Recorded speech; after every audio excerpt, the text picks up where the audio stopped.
Bismillahirrahmanirrahim. Assalamualaikum warahmatullahi wabarakatuh. Alhamdulillahilladzi hadana lihadza wa ma kunna linahtadiya laula an hadana Allah. Wa ashhadu an la ilaha illallah wahdahu la syarika lah. إقرارا به وتوحيدا وأشهد أن محمدا عبده ورسوله صلى الله عليه وعلى آله وأصحابه وسلم تسليما مزيدا وبعد فإن أصدق الحديث كتاب الله وخير الهدي هدي محمد صلى الله عليه وآله وسلم وشر الأمور محدثاتها وكل محدثة بدعة وكل بدعة ضلالة وكل ضلالة في النار. أيها الإخوة أعزني الله وإياكم. Baik hadirin yang ada di Masjid Al-Furqan Bandung ataupun para pendengar Radio Roja baik di sekitar Jabodetabek melalui 756 AM, Roja Bandung melalui 1476 AM, Lampung melalui 91,1 FM, di Berau melalui 95,1 FM, juga Tanjung Pinang di frekuensi 96 FM, juga Pontianak 101,4 FM, dan para pendengar radio lainnya di kota manapun, termasuk yang mengikuti kajian melalui streaming Radio Roja manapun, dimanapun Anda berada, dan para pemirsa Roja TV di mana saja Anda berada. Alhamdulillah, sore hari ini kembali kita berjumpa untuk melanjutkan kajian tentang tauhid yang pada pertemuan kita 2 pekan yang lalu sudah sampai pada bab tentang sebab-sebab kufurnya Bani Adam dan sebab-sebab mereka meninggalkan agama mereka adalah karena sikap ghullu terhadap orang-orang yang soleh. Dalil dari Al-Quran sudah kita bahas dan beberapa dalil dari hadis juga sudah kita bahas. Di antara dalil hadis yang melarang bersikap ghullu dalam agama ini adalah hadis yang diterima dari Ibnu Abbas radhiyallahu anhuma, riwayat Imam Ahmad, An-Nasa'i, Ibnu Majah dan yang lain-lain.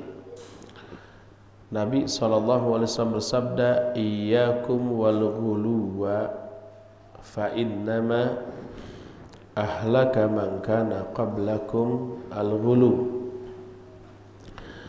Kata Nabi SAW, hati-hati kalian dari sikap ghullu, karena hanyalah penyebab kebinasaan orang-orang sebelum kalian adalah karena sikap ghullu. Ghullu maknanya adalah mujawazatul had madhan au dhamman. Ghullu itu melebihi batas, baik dalam memuji ataupun dalam mencela. Dan umumnya ghullu yang menjadi penyebab kufurnya manusia adalah ghulu di dalam memuji orang soleh, dalam ta'abbud atau ibadah, termasuk juga dalam mengamalkan salah satu jenis amalan. Karena apa? Karena yang menjadi asbabul wurud hadis ini atau sebab-sebab terucapnya hadis ini adalah tentang jamarat. Jamarat itu melempar jumroh ketika haji. Melempar jumroh dilakukan 7 kali dengan batu yang sudah ditetapkan ukurannya oleh Nabi SAW, kira-kira sebesar ujung buku jari manusia, sebesar kelereng begitulah. Siapa yang melempar dengan batu yang ukurannya lebih dari itu, maka dia ghulu.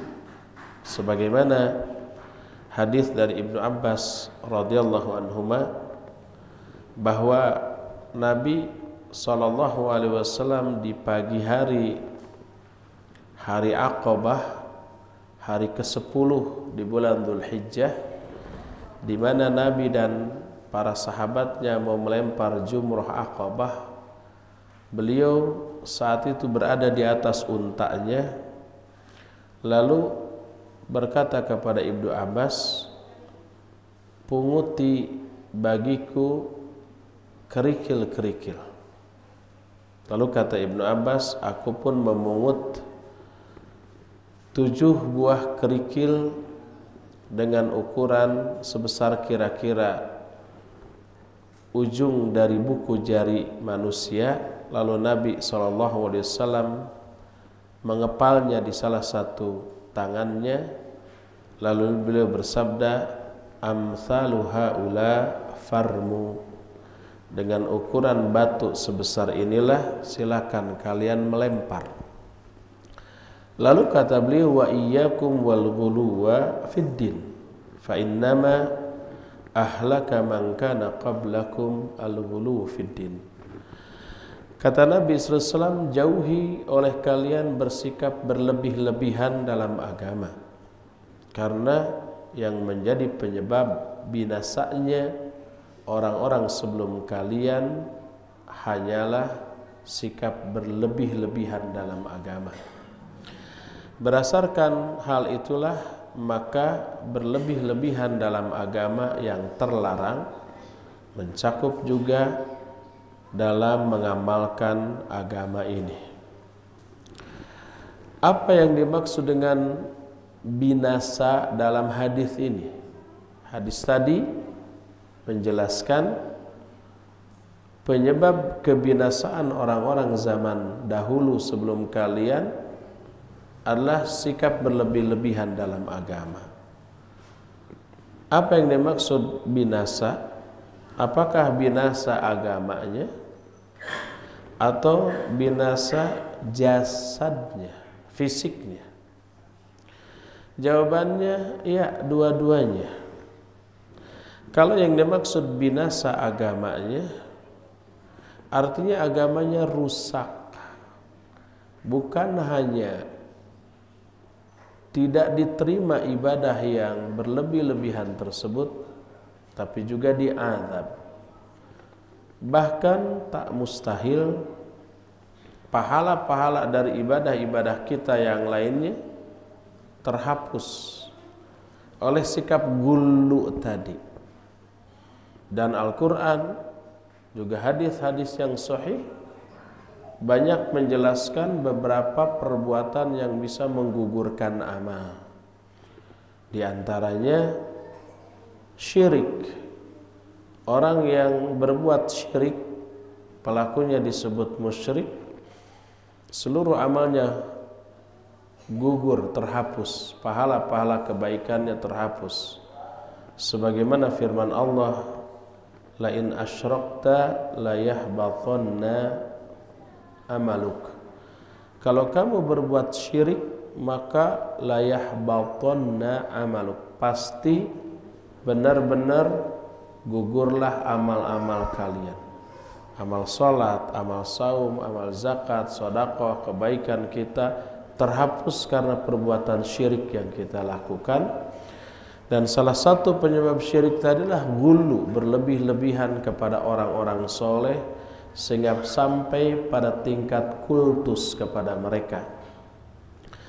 Termasuk sifat atau perbuatan ghulu adalah menyampingkan Al-Quran dan hadis, lalu menomorsatukan pendapat kita atau sunnah Nabi SAW dipinggirkan, lalu dia lebih mendahulukan dan menganggap benar terhadap ucapannya.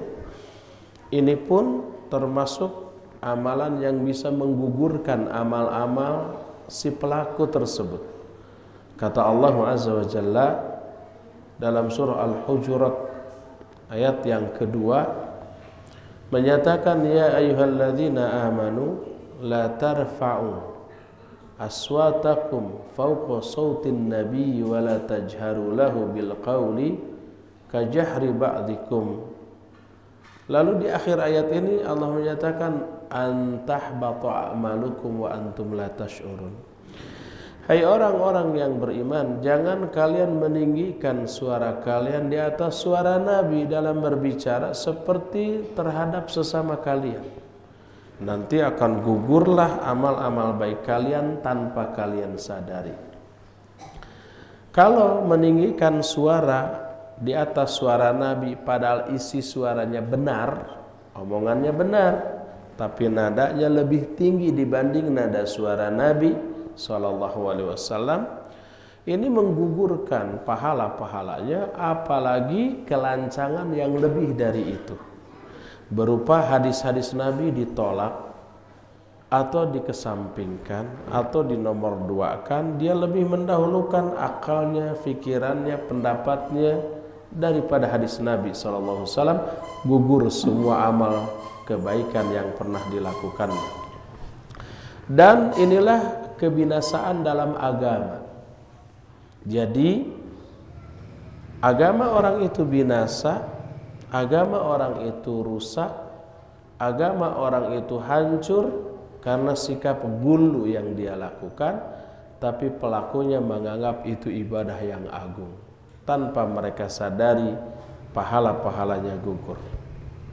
Ini kebinasaan dengan makna yang pertama, yaitu binasa agamanya. Kedua juga binasa jasad. Karena apa?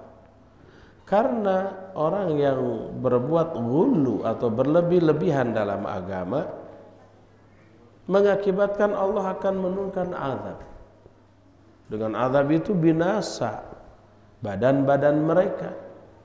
Sebagaimana zaman dahulu kaum Nabi Nuh dibinasakan oleh adanya air bah yang menenggelamkan mereka semuanya.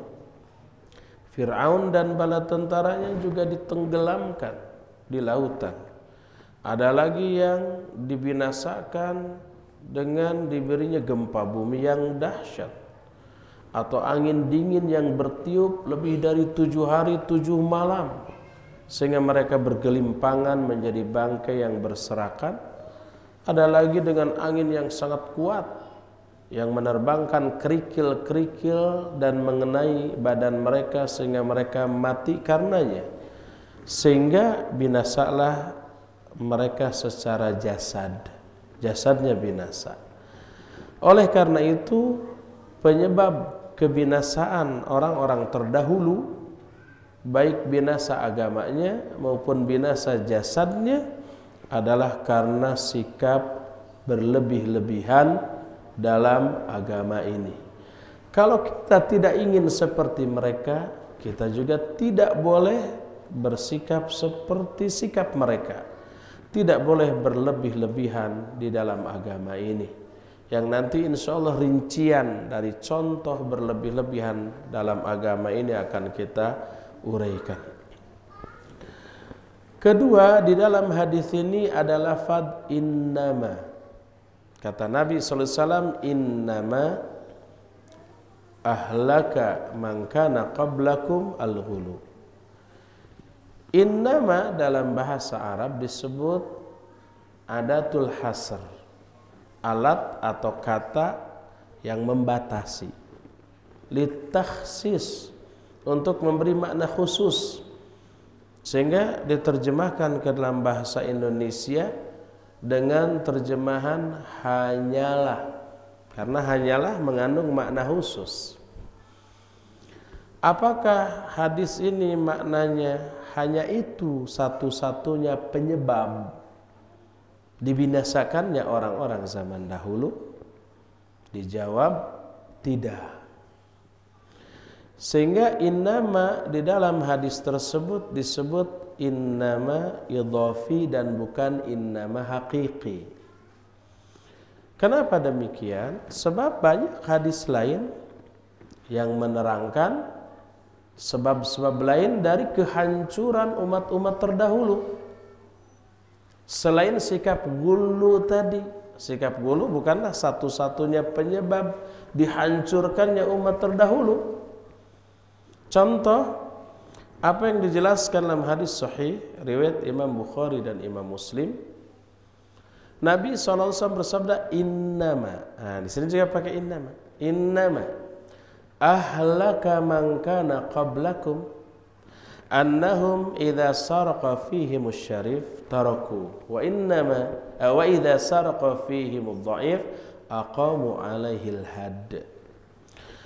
Kata Nabi SAW, hanyalah penyebab dibinasakannya orang-orang sebelum kalian adalah bila ada yang mencuri dari kalangan orang-orang yang terkemuka, bangsawan, pejabatnya, orang kayanya mencuri, tarakuhu, mereka biarkan.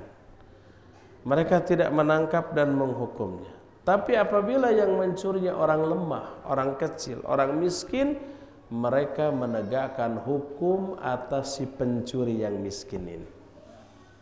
Tebang pilih dalam menegakkan hukum. Kalau yang melanggar hukum itu orang kaya, pejabat, bangsawan, orang gedean, dibiarkan. Tidak ditangkap, atau ditangkap diproses tapi berakhir bebas, atau berakhir dengan vonis yang super ringan. Walaupun kejahatan atau hasil curiannya sangat besar, tapi kalau yang mencuri dari kalangan orang-orang yang miskin, yang lemah, rakyat jelata, hukum ditegakkan dengan seberat-beratnya. Inilah penyebab kehancuran orang-orang zaman dahulu. Dan Nabi SAW menerangkan hal itu dengan memakai lafaz innama juga. Dengan demikian penyebab dihancurkannya orang-orang zaman dahulu bukan hanya satu dua, tapi ada beberapa poin, tapi seluruhnya diungkapkan dengan lafaz innama. Sehingga innama dalam hadis-hadis tadi disebut al-hasrul idhafi, bukan hasrul haqiqi, bukan pembatas dengan sebenar-benarnya, tapi makna penggunaan innama di sana untuk menunjukkan harusnya kita memperhatikan perkara yang diterangkan di dalam hadis tersebut. Dalam hadis yang tadi kita kembali kepada hadis ghullu, iyyakum wal ghulu fa innama ahlaka man kana qablakum al ghulu fid din. Kata Nabi SAW, jauhi oleh kalian ghullu. Ghullu itu berlebih-lebihan dalam beragama ini karena penyebab dibinasakannya umat-umat terdahulu karena ghullu.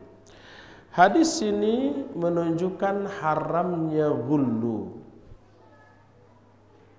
Karena pertama dilarang oleh Nabi, diwanti-wanti, iyyakum wal ghulu. Hati-hati, wanti-wanti, jauhi oleh kalian ghulu.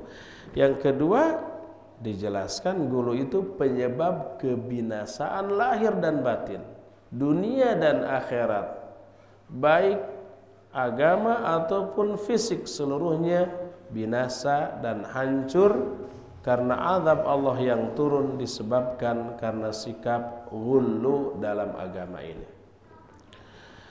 Lalu bagaimana saja bentuk-bentuk dan contoh ghullu?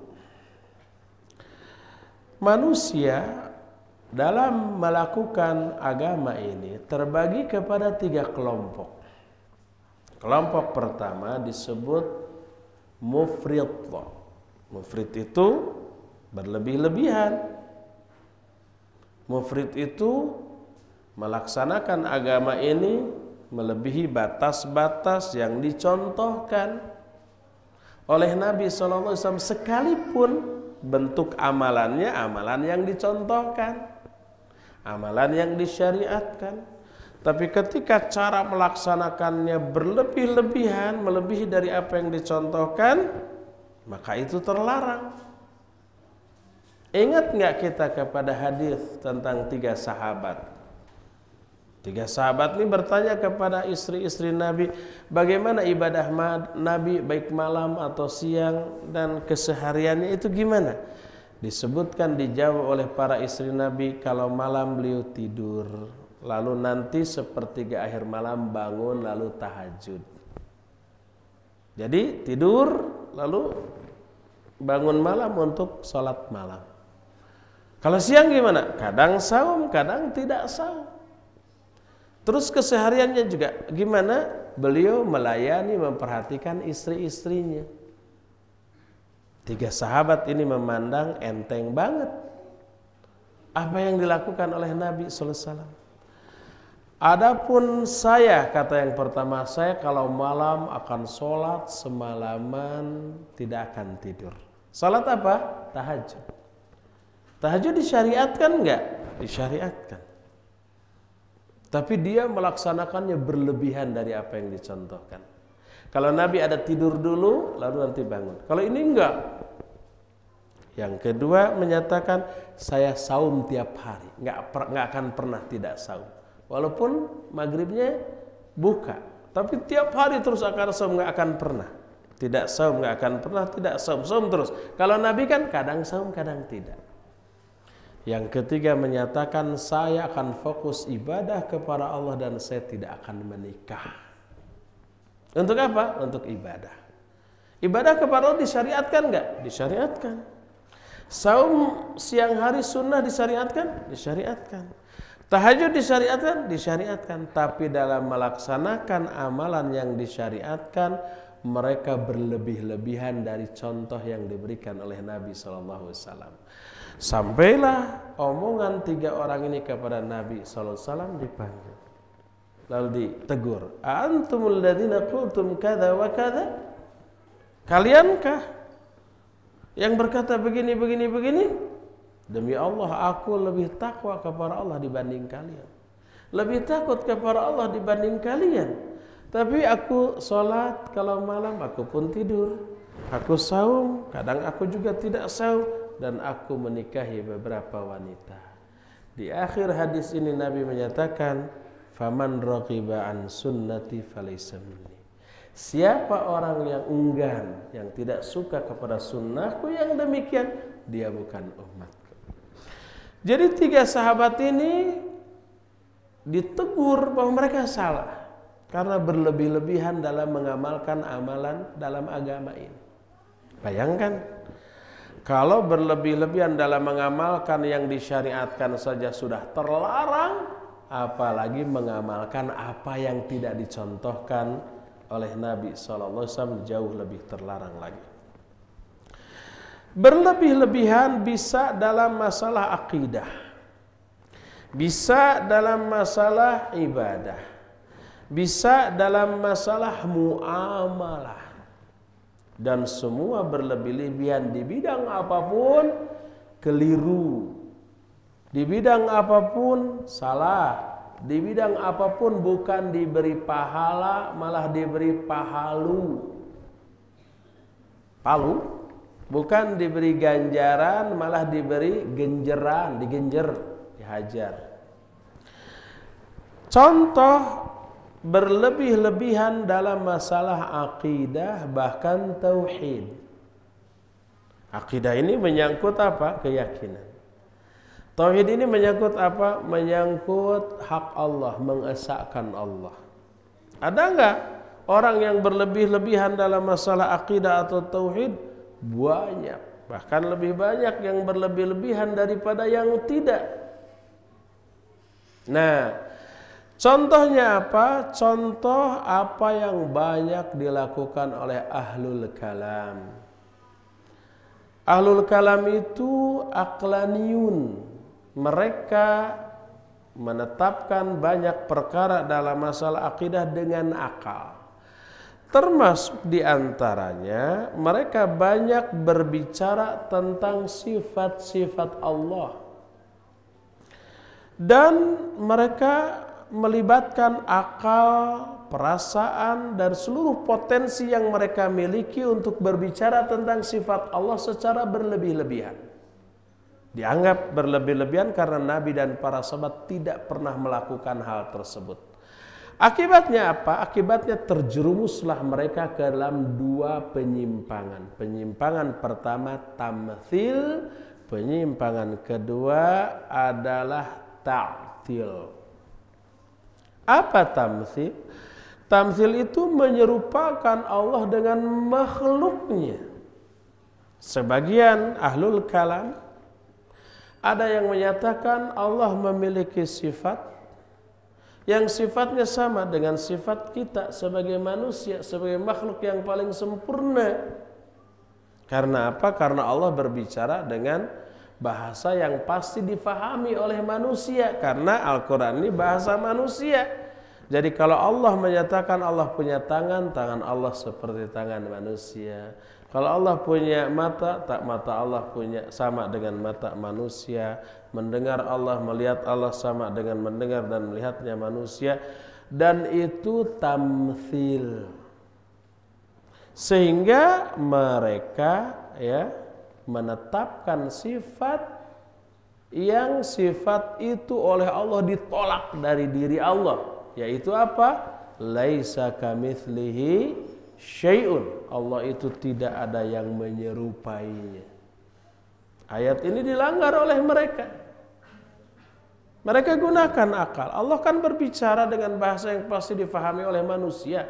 Kalau Allah bicara tentang mata, yang dimaksud mata itu pastilah mata yang difahami oleh manusia. Yaitu ini. Berarti mata Allah seperti mata kita, cuma ukuran yang berbeda. Gitu kata mereka. Tangannya ya kayak tangan kita, cuma ukurannya yang berbeda. Itu pakai otak mereka. Mereka berbenturan dengan ayat laisa kamitslihi syai'un. Allah itu tidak ada yang menyerupai. Salah satu di antara sifat Allah yang Allah tetapkan dalam Al-Quran bahwa Allah tidak ada yang menyerupainya.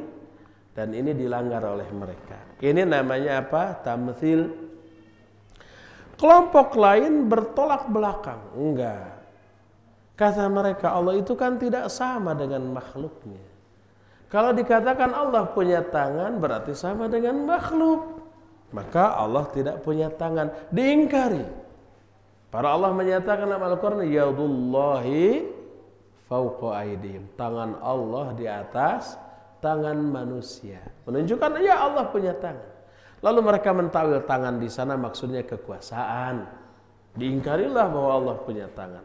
Diingkari bahwa Allah punya mata. Diingkari Allah bahwa Allah itu punya kaki. Diingkarilah bahwa Allah itu bisa mendengar. Karena makhluk bisa mendengar. Kalau Allah bisa mendengar sama dong dengan makhluk. Mereka bermaksud mensucikan Allah dari penyerupaan dengan makhluk. Tanpa mereka sadari mengingkari sifat-sifat Allah sama juga dengan menyamakan Allah dengan makhluk yang lebih hina. Kalau dikatakan Allah nggak punya tangan, karena kalau punya tangan itu berarti dianggap sama dengan manusia, maka Allah nggak punya tangan. Coba tanya, apakah seluruh makhluk punya tangan? Tidak. Ada nggak makhluk yang tidak punya tangan? Banyak. Pohon tidak punya tangan, batu tidak punya tangan, gunung tidak punya tangan, bulan, matahari tidak punya tangan, gitu kan? Berarti diserupakan juga dong dengan mereka. Ahlu sunnah wal jamaah wasat, di tengah-tengah. Tidak mentamtsil, tidak mentaktil. Mentaktil itu mengingkari, mentamtsil menyerupakan. Ahlu sunnah wal jamaah di tengah-tengah. Mereka memahami sifat-sifat Allah apa adanya. Allah menyatakan Allah punya tangan, Ahlus Sunnah meyakini Allah punya tangan, tapi tangan Allah tidak ada yang menyerupai dengan tangan makhluknya. Tangan Allah tidak sama dengan tangan manusia, tangan kursi, tangan segala macam, nggak ada yang menyerupainya. Allah wajib diyakini punya mata karena Allah menyatakan tajri bi a'yunina, bahwa perahu Nabi itu berlayar dalam pengawasan mata kami, menunjukkan Allah punya mata. Wajib kita yakini Allah punya mata karena Allah menjelaskan demikian. Tapi kita tidak boleh menyerupakan mata Allah dengan mata makhluk, baik mata manusia, mata hewan, mata malaikat, mata siapapun, tidak boleh. Inilah pertengahan yang diyakini oleh Ahlus Sunnah wal Jamaah. Ini contoh gulu dalam masalah akidah. Kedua adalah gulu dalam masalah ibadah. Maknanya adalah berlebih-lebihan dalam mengvonis, menghukumi orang yang melanggar, melalaikan ibadah yang diwajibkan, dengan cara memvonis kafir dan keluar dari Islam kalau ada orang yang melanggar salah satu di antara hukum Allah. Mereka menyatakan siapa yang melakukan dosa besar dia kafir dan keluar dari Islam. Ini berlebihan. Orang-orang seperti ini zaman dahulu, zaman para sahabat masih ada, sudah muncul dan disebut dengan golongan Khawarij. Mereka menganggap kafir siapapun orang yang berdosa besar. Pezina kafir, pemabuk kafir, pencuri kafir, dosa kepada orang tua kafir, berdusta kafir, dan seterusnya. Karena kafir, halal darahnya untuk dibunuh, halal hartanya untuk dirampas. Kalau orang yang seperti itu penguasa, presiden, menteri atau yang lainnya tidak menerapkan hukum Allah dalam satu aspek tertentu, kafir pula lah penguasa itu. Dan boleh diberontak. Dari sini lahirlah aksi-aksi terorisme. Bom diledakkan di mana-mana dan seterusnya. Mereka berlebih-lebihan. Padahal ayat yang mereka gunakan wa man lam yahkum bima anzalallahu faulaika humul kafirun, siapa yang tidak menghukum dengan hukum yang diturunkan oleh Allah maka orang itu kafir.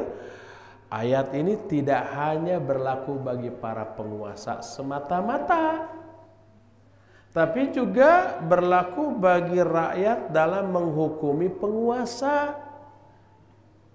Kalau rakyat dalam menghukumi penguasa yang menyimpang tidak sesuai dengan hukum Allah, bisa kena juga dengan ayat ini. Dan Al-Quran dan hadis yang sahih telah menjelaskan bagaimana sikap rakyat menghadapi penguasa yang zalim. Kata Nabi SAW, sabar kalian selama mereka menegakkan sholat. Walaupun penguasa itu merampas hakmu, merampas hartamu dan memukili punggung-punggungmu. Penguasa itu zalim, jahat luar biasa. Mereka selama menegakkan sholat, sabar dan taatlah dalam ketetapan-ketetapan mereka yang benarnya. Itu hukum yang Allah tetapkan.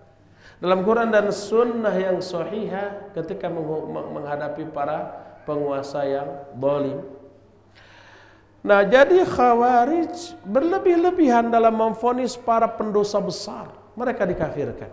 Dan ini bertolak belakang dengan banyak ayat, bertolak belakang dengan banyak hadis yang sahih, bertolak belakang dengan kesepakatan para sahabat dan penjelasan para ulama ahli sunnah.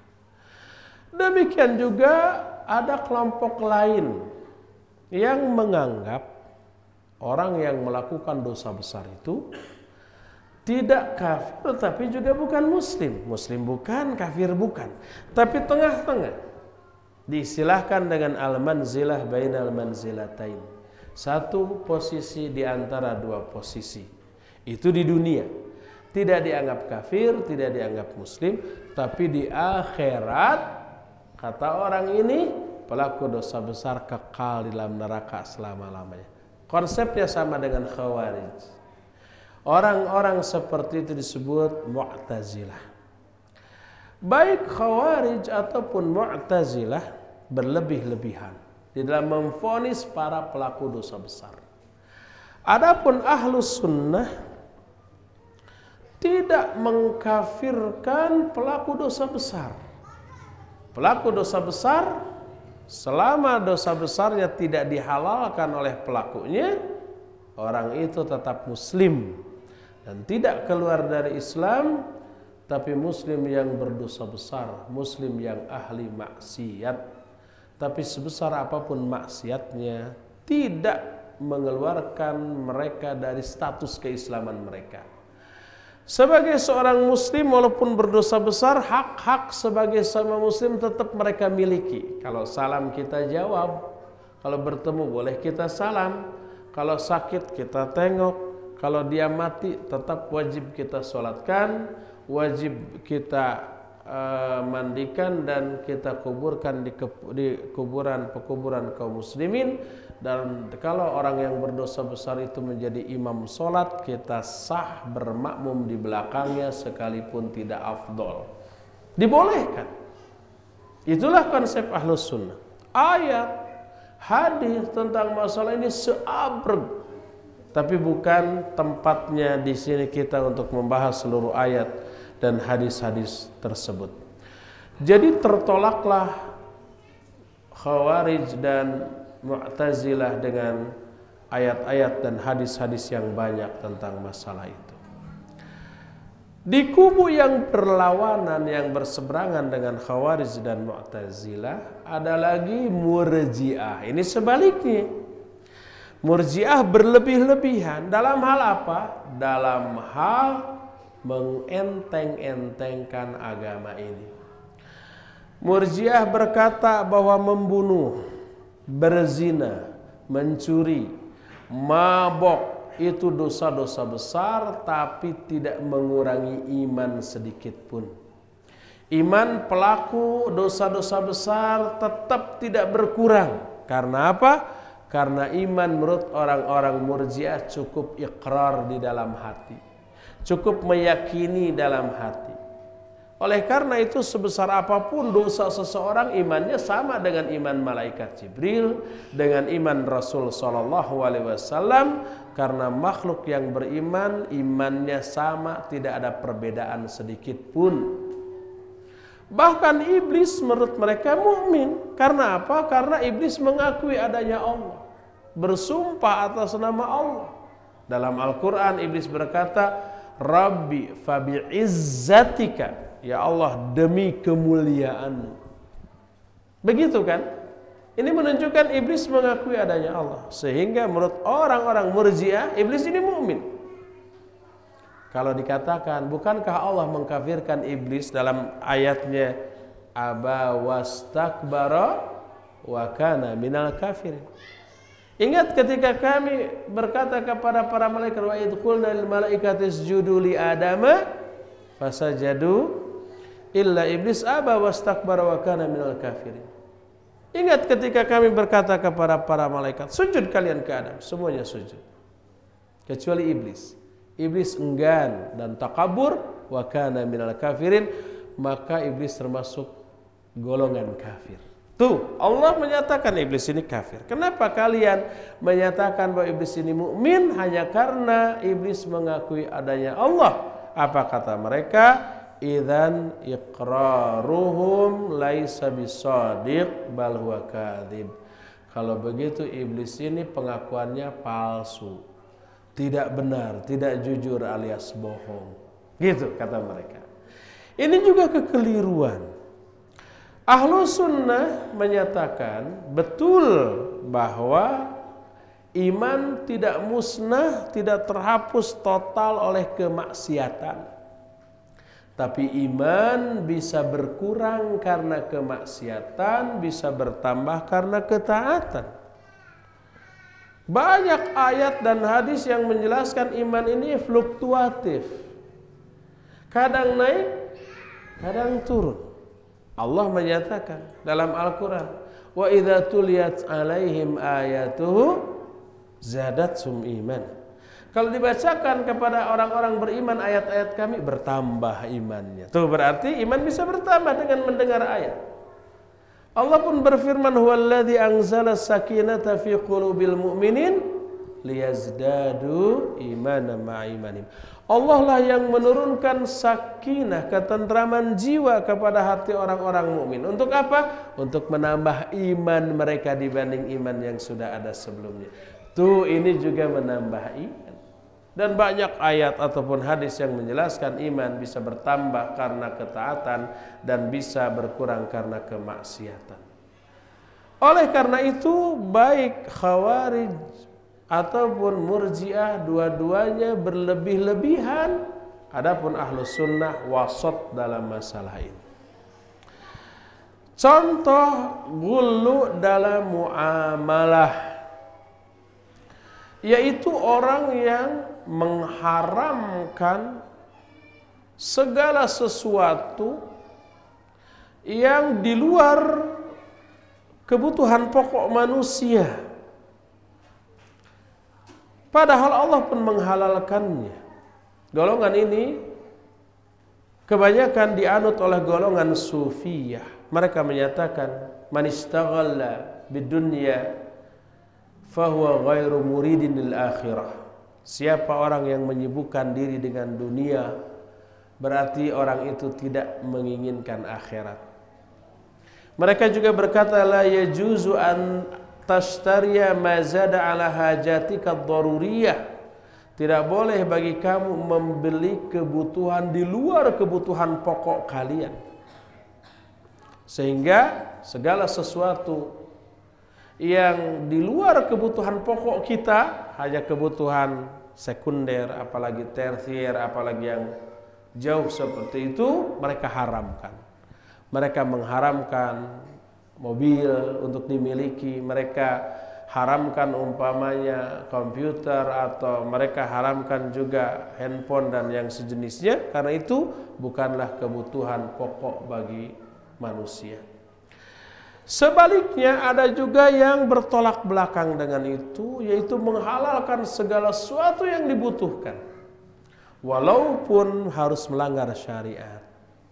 Mereka berlebih-lebihan dalam menghalalkan untuk memenuhi kebutuhannya, menghalalkan riba, menghalalkan menipu, mengharamkan segala sesuatu yang menguntungkan mereka, sekalipun cara meraih keuntungan itu sesuatu yang bertolak belakang dengan syariat.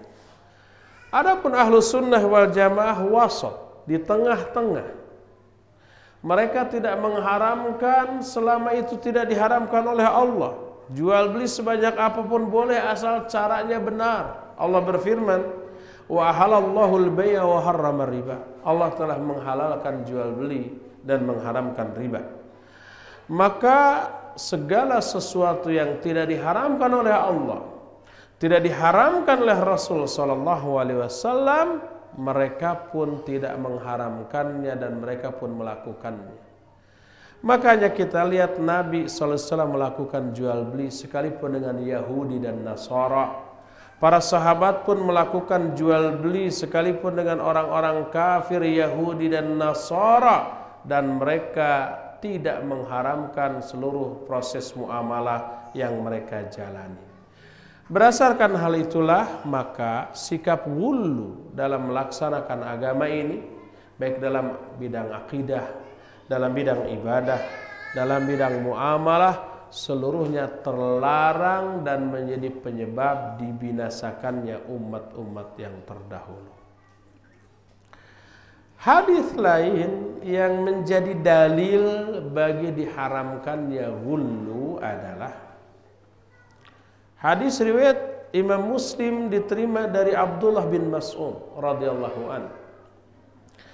Rasulullah sallallahu alaihi wasallam bersabda, halakal mutanatti'un, halakal mutanatti'un, halakal mutanatti'un. Binasalah al-mutanatti'un. Binasa'lah al-mutanatti'un, binasa'lah al-mutanatti'un. 3 kali Nabi SAW menjelaskan bahwa al-mutanatti'un akan dibinasakan oleh Allah. Apa makna al-mutanatti'un? Mutanatti'un maknanya at-ta'ammuq, at-taqa'ur dan tasyadduq, sawa'un kana fil kalam au fil af'al wa huwa halik. Tanattu' artinya memperdalam, berlebih-lebihan, melebihi batas yang ditetapkan baik dalam berbicara ataupun dalam berbuat. Orang yang berlebih-lebihan dan berlebih-lebihannya itu melebihi batas syariat akan dibinasakan oleh Allah, baik berlebih-lebihan dalam ucapan ataupun dalam perbuatan, termasuk dalam pengamalan agama ini. Adapun kalau perbuatan tersebut masih dibolehkan dalam agama, bahkan disyariatkan, dicontohkan, maka tidak berlebih-lebihan. Sebagai contoh, apa sih yang dilakukan oleh Rasul SAW ketika sholat qiyamul Ramadan? Berapa lama beliau melakukan qiyamul Ramadan? Kita dapati di dalam riwayat-riwayat yang sahih bahwa Rasul SAW dan juga para sahabatnya, baik para sahabat yang bermakmum kepada Nabi ataupun para sahabat setelah meninggalnya Nabi lalu mereka mengadakan qiyamul Ramadan, mereka melaksanakan qiyamul Ramadan itu hampir semalam suntuk. Sampai-sampai periwayat menyatakan tidaklah kami bubar dari qiyamul Ramadan kecuali beberapa saat menjelang fajar. Sampai beberapa orang ibu-ibu yang tidak ikut sholat qiyamul Ramadan teriak-teriak, sudah waktunya sahur, sudah mau fajar, sudah mau fajar. Itu semalam suntuk. Oleh karena itu ada contoh dari Nabi dan para sahabat, itu tidaklah dikatakan berlebih-lebihan. Maka kalau ada imam yang membaca surat-surat panjang di dalam tarawihnya, tidak boleh kita mengatakan ini berlebih-lebihan. Enggak, karena Nabi dan para sahabat mencontohkan jauh lebih berat daripada itu. Atau umpamanya pernah Mu'adz bin Jabal radhiyallahu anhu menjadi imam salat Isya. Dalam salat Isya itu beliau membaca surat yang panjang sekali. Ada orang yang protes, komplain kepada Nabi SAW. Nabi sampai marah, memerah wajahnya sampai menyatakan inna minkum la munaffirin. Di antara kalian itu ada yang tanfir. Tanfir itu membuat orang lari dari sholat. Karena sholatnya kelamaan, orang tidak mau lagi sholat dengan imam tersebut. Dan Nabi marah. Para ulama ketika menjelaskan hadis ini menyatakan Mu'adz bin Jabal radhiyallahu an ditegur keras oleh Nabi dengan hadis tadi karena beliau membaca surat yang panjangnya melebihi kadar panjang yang dibaca oleh Nabi SAW. Sehingga itulah yang dianggap berlebih-lebihan. Adapun kalau imam sekarang membaca surat di dalam sholatnya dengan surat yang sama dengan yang dibaca oleh Nabi, lalu makmum protes karena kepanjangan, karena mereka biasanya kulhu, kuliah gitu ya. Ini dalam sholat Jumat membaca di rakaat pertama al-a'la, di rakaat kedua al-ghasyiyah. Karena itulah yang dicontohkan oleh Nabi SAW, makmum protes. Karena makmum inginnya kuliah dan kulhu. Para ulama menyatakan nggak perlu digubris makmum seperti itu. Ukuran panjang pendeknya imam dalam sholat tidak boleh diserahkan kepada keinginan para makmum.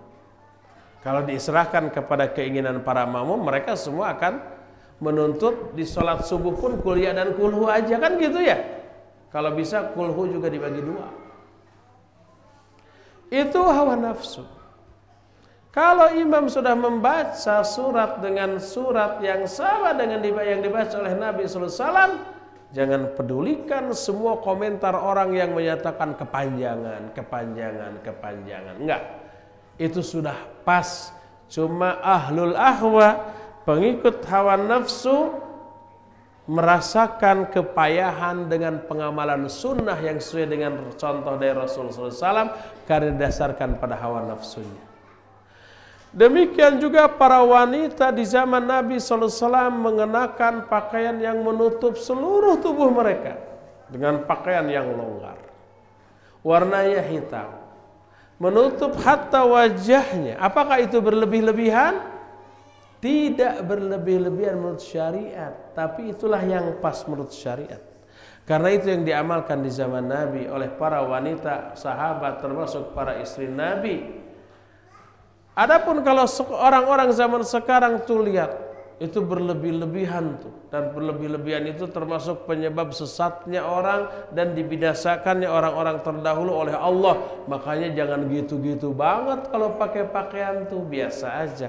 Maka orang itu yang keliru, bahwa menutup auratnya para wanita dengan pakaian yang longgar termasuk wajahnya tidaklah berlebih-lebihan secara syar'i. Karena syariat menetapkan hal demikian, dan itulah yang diamalkan di zaman Nabi oleh para wanita di zaman itu, yang menunjukkan itu bukanlah berlebih-lebihan, tapi itulah yang wasat, itulah yang pertengahan, itulah yang ditetapkan oleh syariat. Adapun orang yang menyatakan itu berlebihan, maka ketahuilah bahwa hawa nafsunya lah yang menyatakan itu berlebih-lebihan. Jadi berdasarkan hal tersebut, maka berlebih-lebihan yang dilarang oleh syariat adalah berlebih-lebihan yang melebihi batas-batas yang dicontohkan oleh Nabi SAW, yang ditetapkan oleh Al-Quran dan As-Sunnah. Maka itulah yang terlarang menurut syariat dan menjadi penyebab sesatnya manusia, terjerumusnya mereka dalam penyimpangan, dan menjadi penyebab akan dibinasakannya oleh Allah Azza wa Jalla. Semua penjelasan tadi menunjukkan haramnya berlebih-lebihan dan menunjukkan berlebih-lebihan penyebab turunnya azab dari Allah Subhanahu wa taala. Maka wajiblah bagi seorang muslim untuk mengamalkan agama ini secara wasat, secara pertengahan, tidak berlebih-lebihan dan juga tidak melalaikan. Dan apa yang dicontohkan oleh Nabi dan para sahabatnya, itulah bukti nyata, bukti real dari sikap wasat atau pertengahan dalam mengamalkan agama ini. Demikianlah uraian kita pada sore hari ini tentang penyebab kekufuran Bani Adam adalah ghulu terhadap orang-orang soleh. Cukup uraian sampai di sini, dan sengaja kita sisakan waktu yang agak panjang untuk bertanya jawab, karena biasanya pertanyaan yang masuk sangat banyak tentang masalah ini, dan dipersilakan kepada Akhi Fawas untuk memandu tanya jawab ini dengan para pendengar ataupun pemirsa. Alhamdulillah. Fadhal Fawas. Terima kasih jazakallahu khairan para ustaz yang telah menyampaikan materi dan pesan. Kepada Islam Anda, kita memasuki sesi tanya jawab. Bagi Anda yang akan bertanya, silakan tinggal 21 823 6543 atau pesan singkat 081 989 6543. Baik, kami akan mencoba dari telepon. Ya. Waalaikumsalam warahmatullahi wabarakatuh. Waalaikumsalam. Dengan siapa, dari mana Pak? Silakan. Dengan Pak Andri di Tangerang. Ya, silakan Pak Andri. Silakan Pak. Saya mau ini tadi Pak Ustadz menyatakan bahwa dosa itu tidak dinyatakan kafir ya oleh salah satu suku apa gitu, lupa saya, Hamaris apa ya. Saya itu menanyakan kalau nggak salah kan kalau kita 3 kali tidak sholat Jumat itu saya pernah dengar itu dinyatakan kafir gitu. Nah ini bagaimana penjelasan mengenai ini? Karena ini terkait ini Pak Ustaz. Saya waktu itu pernah bertugas di suatu negara di mana muslimnya adalah minoritas dan saya tidak pernah melaksanakan sholat Jumat ya, karena memang perbedaan waktu pada waktu sholat Jumat itu adalah waktu kerja gitu. Saya tidak mendapatkan dispensasi. Itu selama 3 minggu ini gimana? Selama 3 minggu Bapak safar ya? Iya. Bekerja ya? Iya. Terima kasih Pak. Ya, Assalamualaikum warahmatullahi wabarakatuh. Ya, waalaikumsalam warahmatullahi wabarakatuh. Bapak Andri di Tangerang, barakallahu fik. Iya, tadi sudah dijelaskan pelaku dosa besar tidak kafir. Itu menurut Ahlus Sunnah. Itu yang benar. Kalau menurut Khawarij kafir, keluar dari Islam, dan itu yang keliru, yang menyimpang dari ayat dan hadis yang banyak penjelasan para sahabat dan para ulama tentang masalah itu. Jadi yang benar, pelaku dosa besar tidaklah kafir selama dia tidak menghalalkan dosa besarnya tersebut. Lalu bagaimana dengan hadis siapa yang tidak sholat Jumat 3 kali berturut-turut maka dia kafir? Pertama, Pak Andri, coba baca lagi hadis itu. Hadis itu tidak mengatakan dia kafir, tapi Allah akan menutup hatinya. Allah akan mengunci mati hatinya. Dan itu bukan ucapan takfir, bukan vonis kafir kepada orang-orang yang melalaikan 3 kali sholat Jumat. Tapi Allah akan kunci mati hatinya. Dan itu bukan takfir. Itu bukan ungkapan atau vonis kafir. Itu yang pertama. Kedua, orang yang meninggalkan sholat, baik sholat fardu ataupun sholat Jumat secara sengaja, tapi masih mengakui kewajiban sholatnya. Dia meninggalkan sholatnya tersebut karena hawa nafsu, karena malas, atau karena berbenturan dengan kepentingan dunia. Pas sholat Jumat, pas lagi banyaknya pembeli, pas saat adzan berkumandang, saat marema banyaknya pembeli gitu ya, sayang kalau ditinggalkan, lebih baik meninggalkan sholat. Tapi dia merasa berdosa dengan itu dan mengakui kewajiban sholatnya. Orang ini diikhtilafkan oleh para ulama. Iya, sebagian ada yang menyatakan kafir. Ulama masa kini yang menyatakan seperti itu di antara Syekh Al-Utsaimin rahimahullah, tapi jumhur ulama menyatakan tidak kafir. Karena apa? Karena dia masih meyakini kewajiban dari sholat tersebut. Oleh karena itulah maka orang yang meninggalkan sholat Jumat 3 kali berturut-turut dengan tetap mengakui kewajiban sholat Jumatnya, dengan tetap dia merasa berdosa dengan hal tersebut, maka orang itu tetap muslim, tapi muslim yang berdosa besar. Sekalipun dosa tidak kafir, jangan coba-coba ditinggalkan.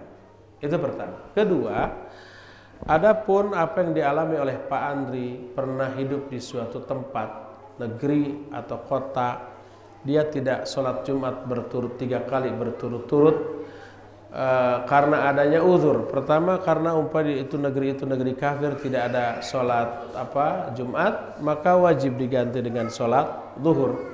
Adapun kalau ada masjid di tempat tersebut dan dia bisa minta izin ke atasannya untuk sholat Jumat, maka dia wajib meminta izin dan kemudian melakukan sholat Jumat. Apabila dia tidak, baik segan, itu belum dicoba, belum sudah wegah untuk meminta izin, akhirnya dia tidak sholat Jumat, maka dia berdosa besar, tapi tidak mengeluarkan pelakunya dari kekafiran. Orang itu cukup bertobat dengan sebenar-benarnya tobat. Wallahu a'lam bishawab. Silakan lagi Fawas. Baik, terima kasih atas jawabannya. Demikian untuk saudara Andri. Kita akan untuk penelpon yang kedua, sudah ada saudari Soleha, ya terputus sepertinya. Kami mohon maaf untuk penelpon kedua terputus. Silakan untuk Anda di belakang Bapak Andri di 0218236543. kami buka kembali di kesempatan berikut ini dan kita coba sapa ya. Halo. Assalamualaikum warahmatullahi wabarakatuh. Waalaikumsalam warahmatullahi wabarakatuh. Dengan Bapak Pak silakan Bapak. Assalamualaikum Ustaz. Waalaikumsalam warahmatullahi wabarakatuh. Tadi kan dikatakan ketika itu disyariatkan kita laksanakan itu tidak termasuk dulu. Nah ini yang ingin saya tanyakan begini Pak Ustaz. Membaca surat sesudah sholat wajib itu kan disyariatkan. Nah saya di masjid terdekat saya ini pernah ketika sholat maghrib itu sesudah membaca Al-Fatihah pada rakaat kedua imamnya itu membaca 2 surat. Nah apa itu tidak termasuk dulu Pak Ustaz? Dan suratnya itu khusus Pak Ustaz. Saya ingat saya Alam Taro dengan Lila Quraisy itu Pak Ustaz. Maksudnya secara khusus Itu saja yang dibaca. Terus-terusan begitu Pak? Iya, artinya tidak ada sekali. Dan yang saya masih kurang paham itu dia menyambung ujung surat Al-Taro dengan Lila Quraisy itu Pak Ustaz. Jadi tidak jeda dengan Bismillah lagi. Nah, memang ini ada tuntunannya. Jadi 2 pertanyaannya, apakah tidak dulu, apakah ada tuntunannya? Baik. Terima kasih Pak Rashid. Waalaikumsalam warahmatullahi wabarakatuh. Iya, Pak Rashid di Jakarta Pusat ya. Barakallahu fiik Pak Rashid. Dibolehkankah membaca lebih dari 1 surat di dalam 1 sholat? Jawabannya iya, dibolehkan. Tidak termasuk gulu, dan ini ada contohnya dari Nabi SAW. Sebagaimana Hudzaifah Al-Yamani radhiyallahu an pernah ikut sholat malam bersama Rasul SAW. Di rakaat pertama Nabi SAW baca surah Al-Baqarah. Sang sahabat ini berkata dalam hatinya bahwa Nabi SAW akan ruku setelah ayat yang ke-100. Setelah 100 ayat berlalu ternyata terus tidak berhenti, tidak ruku. Sahabat ini berkata dalam hatinya Nabi pasti akan ruku setelah selesai membaca surah Al-Baqarah. Tapi setelah tamat Al-Baqarah nyambung ke surah An-Nisa, nyambung ke surah Ali Imran. 3 surat terpanjang. Al-Baqarah, An-Nisa, Ali Imran. Walaupun urutan dalam mushaf Al-Baqarah dulu, Ali Imran, lalu An-Nisa. Tapi Nabi membaca dengan urutan Al-Baqarah, lalu An-Nisa, lalu Ali Imran.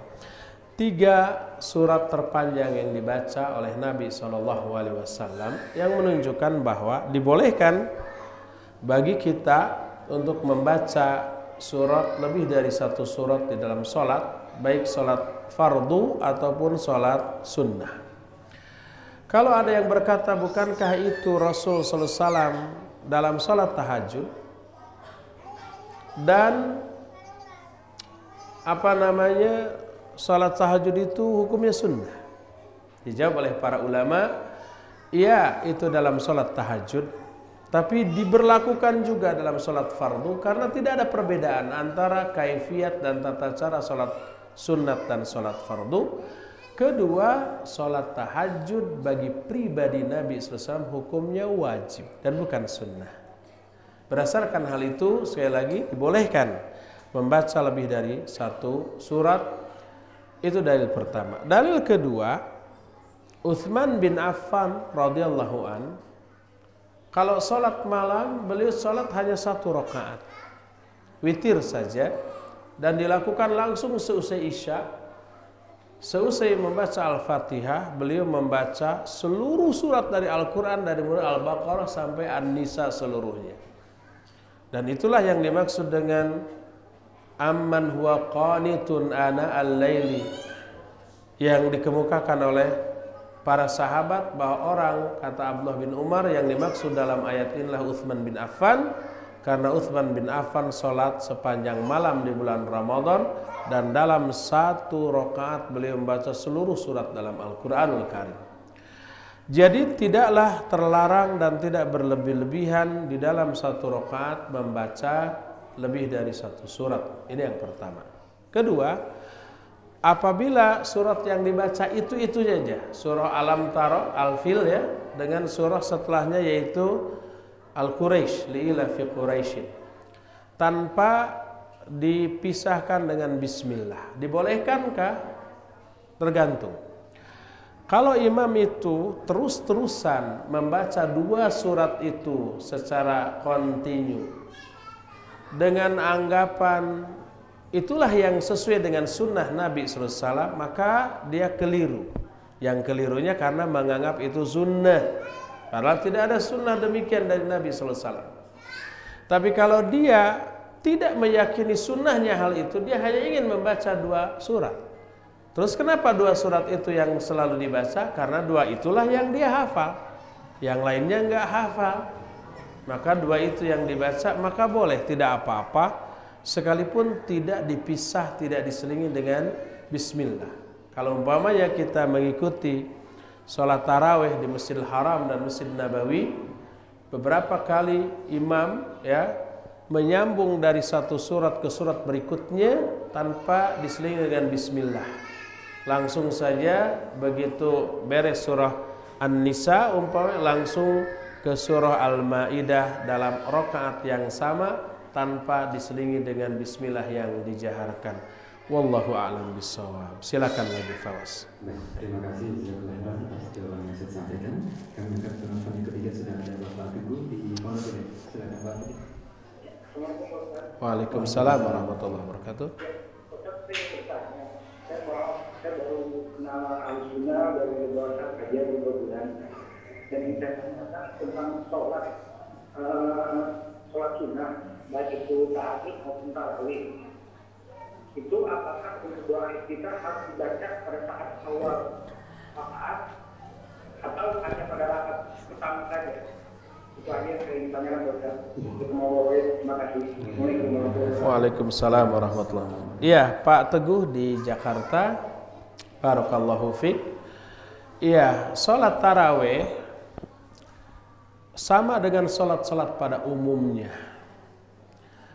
yang disunahkan untuk membaca doa iftitah di awal rakaat, di rakaat yang pertama. Jadi seusai kita dua rakaat salam, kemudian takbir lagi, masuk ke dua rakaat yang kedua, ya rakaat pertama dari dua rakaat yang kedua itu dianggap rakaat pertama lagi, dan disunahkan membaca iftitah, surat dan seterusnya. Adapun rakaat keduanya tidak, sebagaimana umumnya sholat. Jadi silakan dibaca doa iftitah di awal setiap rakaat sholat tarawih pada Pak Teguh ya. Wallahu a'lam bishawab. Silakan lagi Fawaz. Iya, terima kasih jazakallahu khairan atas jawaban yang disampaikan. Kemudian kami angkat pertanyaan yang datang dari penelpon yang berikutnya di kesempatan sore hari ini. Halo. Assalamualaikum. Waalaikumsalam. Silakan Ibu. Dari mana Bu? Silakan. Dari Sabah, Malaysia. Dari Sabah ya. Dengan Ibu siapa? Nah, begini Pak. Ya, silakan. Waalaikumsalam. Mau tanya itu, selepas sholat subuh, apakah ada sholat sunnah Iya. yang dilakukan untuk dua rakaat itu? Iya Bu. Nah, mohon Itu penjelasan saja, ya. dari Pak Ustaz. Baik. Terima kasih. Terima kasih. Iya. Waalaikumsalam. Iya, Ibu dari Sabah, Malaysia. Apa sholat duhur apa sholat subuh tadi yang ditanya? Subuh. Sholat subuh. Apakah sholat subuh ada sholat sunat dua rakaat sebelumnya? Iya. Ini ada Bu, ya, bahkan disebut rakaatal fajri khairum minad dunya wa ma fiha. Sesudah. Oh, sesudah, bukan sebelum. Ya, adapun sesudah sholat subuh tidak ada sholat sunnah. Bahkan ada larangan. Salah satu di antara waktu sholat yang dilarang adalah ba'da subuh. Maka tidak boleh ada sholat sunnat ba'da sholat subuh. Adapun kalau seseorang sholat berjamaah subuh di masjid bersama imam. Selesai sholat lalu dia berzikir, berwirid, berdoa sampai matahari terbit. Lalu setelah matahari terbit beberapa saat, beberapa menit setelah terbitnya matahari, dia sholat 2 rakaat. Ya, itu disyariatkan dan pahalanya sama dengan pahala haji dan umrah secara sempurna. Para ulama menamai sholat tersebut dengan sholat isyraq berkaitan dengan terbitnya matahari, asal jangan dilakukan pas pada saat terbit. Kalau pas pada saat terbit terlarang. Jadi setelah terbit biarkan sekitar 5, 10 sampai 15 menit, setelah itu barulah sholat 2 rakaat. Ya, itu disyariatkan dan itu bukan sholat ba'da subuh. Adapun sholat ba'da subuh maka tidak ada, baik yang muakkad ataupun yang ghair muakkad. Yang ada hanyalah 2 rakaat qabla subuh. Demikian Ibu di Sabah, Malaysia. Wallahu a'lam. Silakan lagi. Nah, terima kasih jazakallah khairan atas jawaban yang disampaikan ini untuk Ibu di Sabah. Kami angkat dari penelpon selanjutnya di kesempatan sore hari ini, dan kami berharap pertanyaan Anda berkesesuaian dengan materi bahasan yang sudah disampaikan tadi. Kita coba sapa ya. Halo. 6. Baik, sepertinya terputus. Kami coba angkat kembali di kesempatan selanjutnya 0218236543 untuk Anda yang akan bertanya secara langsung di kesempatan sore hari ini. Halo. Halo. Iya, silakan. Waalaikumsalam warahmatullahi wabarakatuh. Dengan siapa dari kami? Dari Sumatera Barat. Dari Bapak? Sumatera Barat. Mohon maaf, Bapak siapa Pak? A. Bapak A. Nah, iya. Ya, silakan. Yang mau saya tanyakan begini, pas duduk tasawuf akhir itu kan ada mangkat jari. Kapan mangkat jarinya? Iya. Ini mangkat jari itu apakah itu yang beliau atau gimana? Kembali ke permasalahan fikih saja. Nah, Waalaikumsalam warahmatullahi wabarakatuh. Silakan. Iya, Bapak Al di Sumatera Barat. Barakallahu fiik. Ini walaupun kajian utama tentang tauhid, pertanyaan masalah fikih itu selalu muncul. Adapun tentang tasyahud, kapan berisyarat dan bagaimana cara berisyarat? Berisyarat dimulai dari awal tasyahud, dan hadis yang diterima dari Wa'il bin Hujrin, riwayat Imam Ahmad dan yang lain-lain, menunjukkan beliau Nabi SAW menggerak-gerakan jari telunjuknya. Wa'il bin Hujrin menyatakan, "Thumma asyara bi usbu'i sababah fara'aituhu yuharrikuha wa yad'u biha hatta sallam."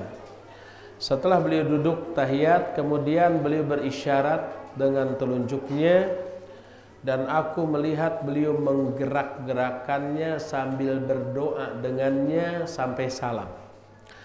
Dan ini hadis yang menjelaskan bahwa mengisyaratkan dengan jari berdasarkan hadis dari Wa'il bin Hujr ini dengan cara digerak-gerakan dan berdoa sambil menggerak-gerakan tangan jari tersebut dengan doa tasyahud seperti biasa. Dan ini menunjukkan bahwa berisyarat dari awal doa tasyahud. Demikian Pak Al di Sumatera Barat. Wallahu a'lam bishawab. Nah, terima kasih jazakallahu khairan. Kami akan pertanyaan dari Bapak Yunasril di Pasaman Barat, Sumatera Barat via pesan singkat. Assalamualaikum warahmatullahi wabarakatuh. Ustaz, apakah termasuk perkara yang berlebihan apabila kita membaca salawat Nabi Sallallahu Alaihi Wasallam dengan mencantumkan lafaz Sayyidina di dalamnya? Terima kasih Ustaz. Menambahkan lafaz Sayyidina di dalam salawat ada dua. Pertama, kalau itu dibaca dalam doa-doa yang muqayyad. Muqayyad itu artinya yang terikat dengan amalan tertentu atau momen tertentu, seperti tasyahud di dalam salawat dalam tahiyat, atau di dalam azan, di dalam qomat, di dalam awal khutbah, itu muqayyad. Maka tidak boleh kita menambahkan lafaz apapun dalam rangka apapun. sekalipun dalam rangka mengagungkan Nabi SAW. Tidak boleh umpamanya kita mengumandangkan adzan wa asyhadu anna sayyidana Muhammadar Rasulullah gitu ya. Tidak boleh. Demikian juga dalam salat. Karena apa? Karena muqayyad. Muqayyad artinya terikat dan itu sebatas yang dicontohkan oleh Nabi SAW. Adapun kalau sholawat tersebut di luar lafaz atau zikir atau doa yang muqayyad, baik di dalam berbicara, umpamanya kita harus mengikuti junjungan kita, contoh tauladan kita, kekasih kita, pemimpin besar kita, sayyid kita yaitu Muhammad sallallahu alaihi wasallam, maka dibolehkan. Yang itu diungkapkan dalam bahasa Arab umpama la budda an naqtadiya bi imamina wa qudwatina wa sayyidina wa maulana wa habibina Muhammadin sallallahu alaihi wasallam, maka dibolehkan. Karena apa?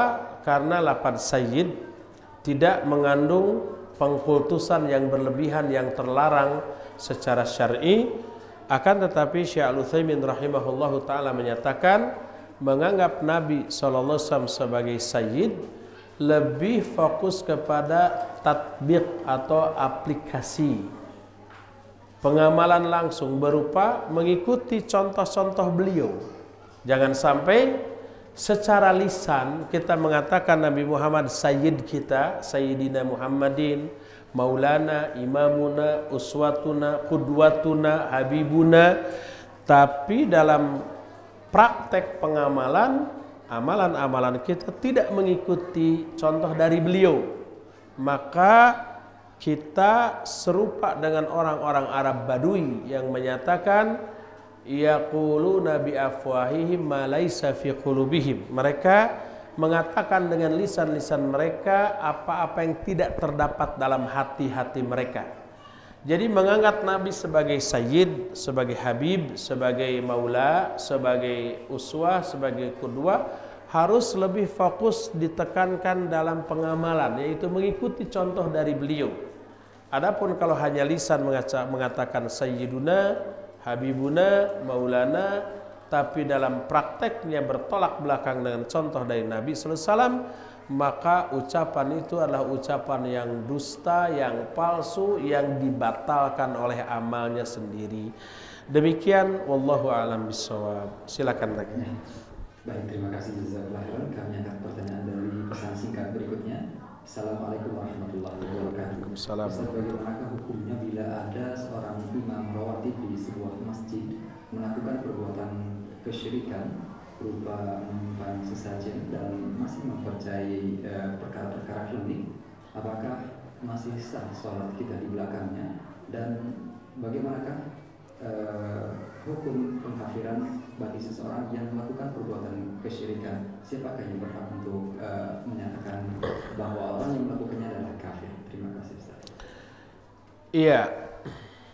Kalau ada seseorang yang melakukan perbuatan syirik berupa menyuguhkan sesajian kepada ruh-ruh yang dianggap gentayangan padahal tidak, atau yang sejenisnya, itu perbuatan syirik. Apakah pelaku dari perbuatan syirik tersebut otomatis musyrik, keluar dari Islam? Para ulama ahlu sunnah wal jamaah sangat hati-hati dalam masalah ini. Mereka menyatakan tidak boleh langsung orang yang melakukan perbuatan syirik tersebut divonis sebagai orang musyrik. Harus dilakukan dulu beberapa tahapan proses untuk sampai kepada tingkat vonis musyrik. Pertama, betul-betul orang itu melakukan perbuatan syirik tadi, seperti mengajukan sesajian.